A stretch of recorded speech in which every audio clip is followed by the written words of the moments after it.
ओम गण गणेशाय नमः। मंदाकिनी सलिल चंदन चर्चिताय, नंदीश्वर प्रमथ नाथ महेश्वराय। मंदार पुष्प बहु पुष्प सुपूजिताय, तस्मै मकाराय नमः शिवाय।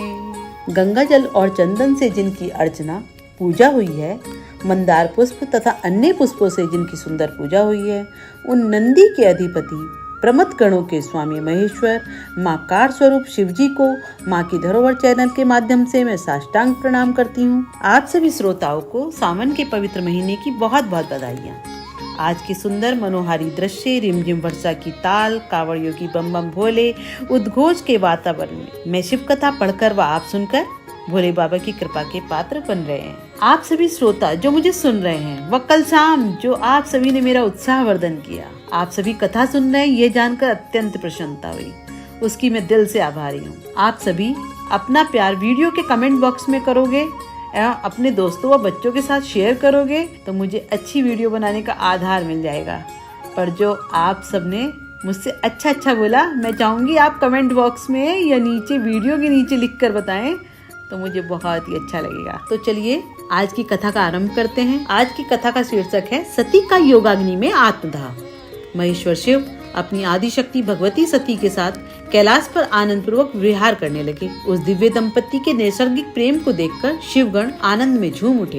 प्रकृति भी अपने कुसुमित वनों एवं निर्मल सरोवरों के रूप में पलक पावड़े बिछाए उमा महेश्वर का नित्य स्वागत करने लगी। इस तरह विश्वेश्वर भूतनाथ शिव को भगवती सती के साथ सानंद रहते हुए बहुत समय बीत गया। एक समय की बात है, भगवान रुद्र सती के साथ दंडकारण्य से होकर गुजर रहे थे। वहाँ उन्होंने लक्ष्मण सहित भगवान राम को देखा, जो रावण द्वारा छल पूर्वक हरी गई अपनी प्यारी पत्नी सीता को ढूंढते हुए वन वन भटक रहे थे। विरह में व्याकुल श्री राम उच्च स्वर से हा सीते पुकारते हुए विलाप कर रहे थे।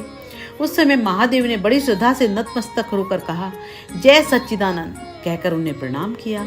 परमेश्वर शिव की यह लीला देखकर सती को बड़ा विस्मय हुआ। उन्होंने भगवान शंकर से पूछा, प्रभु भक्त के समान इतना विनम्र होकर आप इन दोनों राजकुमारों को क्यों प्रणाम कर रहे हैं? महेश्वर ने कहा, देवी ये दोनों साधारण राजकुमार नहीं हैं। इनका प्राकट्य सूर्य वंश के महाप्रतापी राजा दशरथ के यहाँ हुआ है।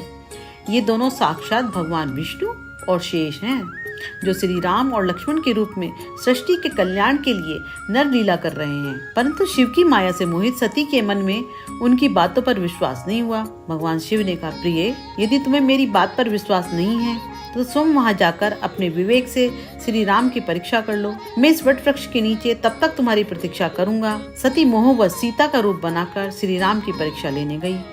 रघुकुल नंदन श्री राम सब कुछ जान गए। उन्होंने सती को प्रणाम किया और हंसते बोले, देवी आप अकेले इस वन में क्यों आई हैं? भगवान शंभू कहाँ हैं?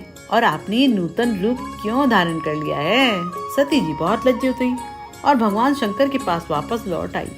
महादेव ने पूछा, देवी तुमने भगवान श्री राम की परीक्षा किस प्रकार ली? सती ने उत्तर दिया, प्रभु मैंने कोई परीक्षा नहीं ली, आपकी ही तरह प्रणाम करके लौट आई। अंतर्यामी शिव ने ध्यान लगाकर सती का सारा चरित्र जान लिया और मन ही मन वे सती से विरक्त हो गए। एक बार दक्ष ने बहुत बड़े यज्ञ का आयोजन किया। देवताओं को उत्साह पूर्वक उस यज्ञ में जाते देख सती ने भगवान शंकर से पूछा, प्रभु ये देवगण कहाँ जा रहे हैं? महेश्वर शिव ने कहा, देवी तुम्हारे पिता दक्ष ने विशाल यज्ञ का आयोजन किया है, उसी में सम्मिलित होने के लिए ये समस्त देवगण जा रहे हैं। दक्ष मेरे विशेष द्रोही हो गए हैं, इसलिए उन्होंने हम दोनों को इस यज्ञ में नहीं बुलाया है। जो लोग बिना बुलाए किसी के घर जाते हैं वे अपमान के भागी होते हैं और अपमान मृत्यु से भी बढ़कर कष्टदायक है। अतः हम दोनों को वहाँ कदापि नहीं जाना चाहिए।